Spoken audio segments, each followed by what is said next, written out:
Fala, torcedor santista, tudo bem com vocês? Eu sou a Nájila Luz, seja bem-vindo ao canal e vamos comentar sobre a entrevista de apresentação de Emiliano Velasquez e novidade na escalação do Santos para o jogo contra o Ceará, hein?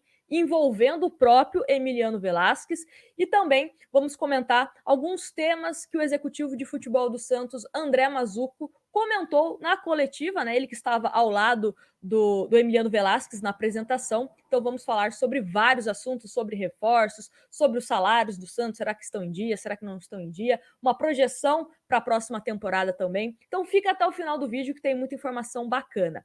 Mas antes, vamos começar com alguns trechos, né, do próprio Emiliano Velasquez, falando um pouco dele, como que é jogar agora no Santos. Vale ressaltar que existe uma expectativa que ele seja esse xerifão da zaga, né, aquele zagueiro mais combativo, aquele cara mais raçudo, e pode se dar muito bem nesse esquema do Fábio Carille. Confere aí.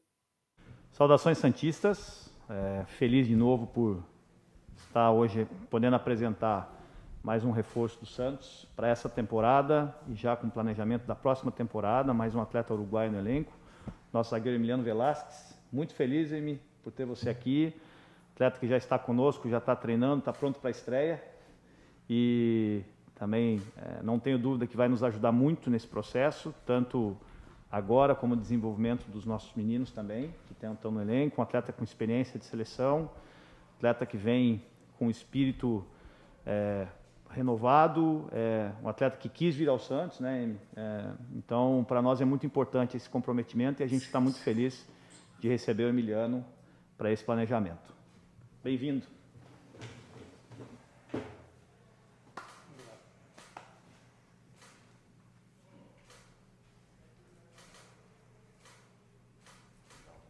Emi, mostra o número, por favor.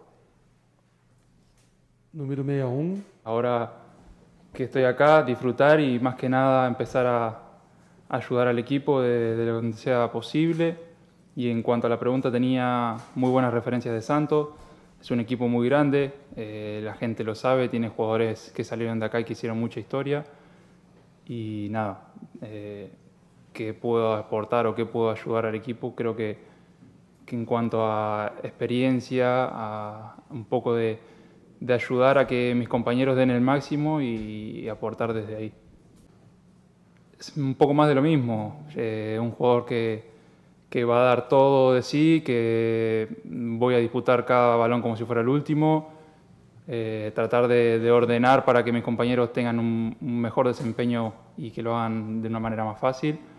Y bueno, después, como siempre digo, actitud 110% y darle siempre para adelante. Bom, Emiliano Velasquez deve estrear contra o Ceará, está relacionado. E como eu falei, né, novidade na escalação, o Santos deve jogar com 3 zagueiros, pelo menos treinou assim na quinta-feira. Escalação do Santos, que acabou treinando no CT Pelé: João Paulo, Danilo Boza, Emiliano Velasquez e Wagner Palha, Pará, Camacho, Giamota e Felipe Jonathan, Marinho, Marcos Guilherme e Léo Batistão. Vale relembrar que Lucas Braga está fora, porque está suspenso, né, para a partida contra o Ceará. O Tardelli não foi relacionado e o Luiz Felipe também não. O Madison também está com problemas articulares, segue ainda em tratamento para poder ficar à disposição o quanto antes. Então, uma novidade aí, né, podemos ter um Santos com 3 zagueiros. Acredito que uma preocupação do Carille, além de não tomar gols, é de uma certa forma fortalecer esse meio-campo do Santos. Como? Vamos ver contra o Ceará, né? Eu não teria tirado o Pirani. O Sanches é discutível, né? A gente vem discutindo essa questão do Sanches, porque fisicamente ele tá cansado, é notável isso. Mas eu não teria tirado o Pirani, teria mantido ele, né? E o Giamotto uma opção para segundo tempo. Mas vamos ver como o Santos se comporta. Depois a gente fala mais sobre essa escalação no nosso vídeo de pré-jogo que sai na sexta-feira. E agora, vamos comentar sobre o André Mazzuco, né, o executivo de futebol do Santos, que comentou sobre várias situações, reforços, uma projeção para 2022 e também citou a questão de salários, que acaba sendo um complemento até da questão de reforços. Confere aí o que ele falou. No processo da vinda dele, foi feita uma análise da parte dele da comissão do elenco, sabedor do momento do clube, sabedor do que a gente podia ou não podia ir para a sequência, e há um entendimento, lógico que a gente tem algumas necessidades, seja por desenvolver um trabalho um pouco diferente agora para a gente otimizar os atletas. E nós temos um prazo de inscrição que termina agora dia 24 mesmo. É um período difícil porque a gente não tem mais como trazer jogadores de fora, por exemplo. Só jogadores aqui que estão no Brasil ou livres até a janela. Mas, por outro lado, nós estamos num processo de recuperação de alguns atletas. E nessa posição específica, a gente acabou tendo a saída do Alisson, que talvez fosse o volante que mais se aproximasse aí dessas características. Por outro lado, tem o Camacho que vem jogando, o Jean. E nós temos aí o Ivonei, nós temos o Balheiro, nós temos o Jobson, que está se recuperando, e nós temos o Sandri, que infelizmente teve essa lesão, e é uma falta que nós sentimos bastante. Então, nós até temos esses atletas para a posição, talvez não no momento adequado, mas a gente está buscando potencializar como o Fábio está fazendo com os atletas agora, né? Naturalmente, a gente ainda pensa, o prazo é curto, mas não é algo que a gente tem aí facilidade para fazer. E de qualquer forma também nós vamos trabalhar com os atletas que nós temos no elenco, sabedores aí da nossa necessidade de evolução, e o Fábio tem conduzido muito bem esse assunto. Isso é conversado justamente porque o Santos tem feito as coisas aí passo a passo, né? A gente tem uma questão esportiva para resolver, que é passar essa temporada aí realmente sem sofrer um susto aí do momento que a gente está passando. Então se recuperar no Brasileiro, até porque o Brasileiro que nos dá o calendário do ano seguinte. Lógico, queríamos avançar nas competições, mas de qualquer forma estivemos aí nas quartas da Sul-Americana, nas quartas da Copa do Brasil. Eu acho que queríamos ter avançado, obviamente, mas enfim, estávamos em disputa, pelo menos nessas competições, né?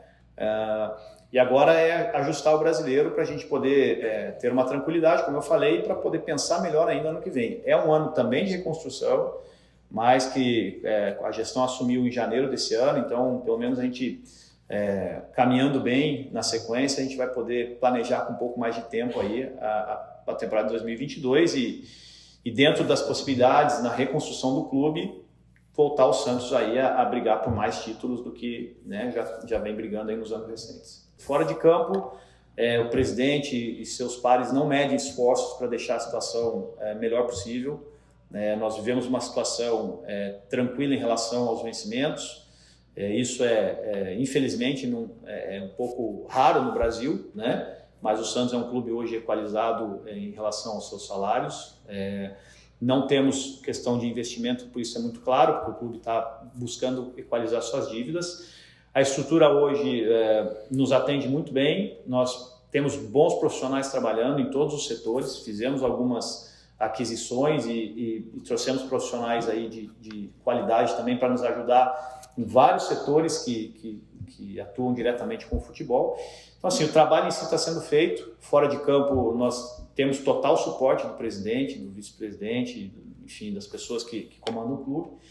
E nós precisamos realmente reagir dentro de campo, dentro do trabalho que o Fábio está iniciando e da mobilização que os atletas estão dispostos e sabem, né, da necessidade que nós temos. Então, a gente espera realmente que as coisas comecem a caminhar melhor aí na sequência.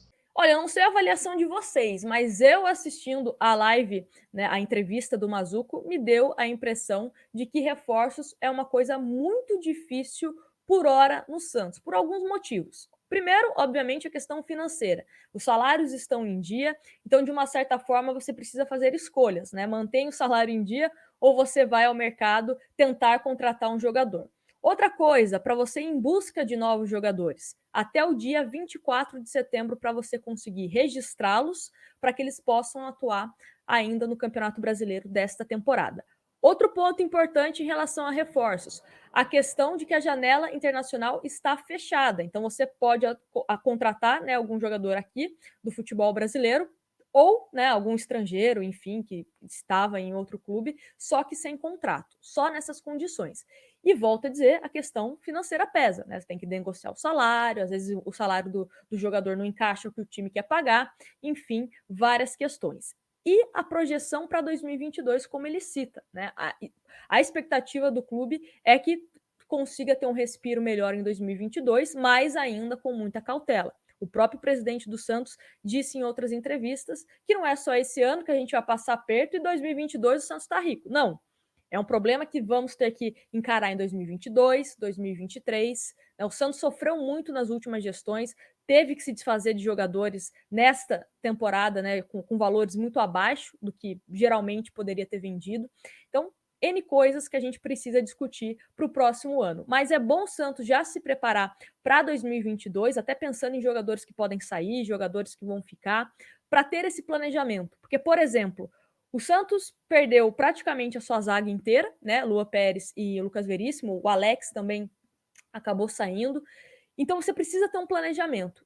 Eu vou vender um atacante. Então você já contrata um atacante ou já começa a monitorar algum atacante, para você não ter essa queda brusca de qualidade. O Santos perdeu o Soteldo, o Santos perdeu o próprio Caio Jorge, o Pituca, o Alisson, que poderia ser um jogador interessante para esse estilo de jogo do Carille. Então, o Santos foi perdendo jogadores, mas também por conta dessa falta de planejamento, imagino que tem também, que a gente tem que apontar um pouco isso, e, obviamente, com a questão financeira, né? Quando você tem dinheiro, o planejamento, de uma certa forma, também, às vezes, pode ser mais fácil, mas para 2022 começar a se planejar.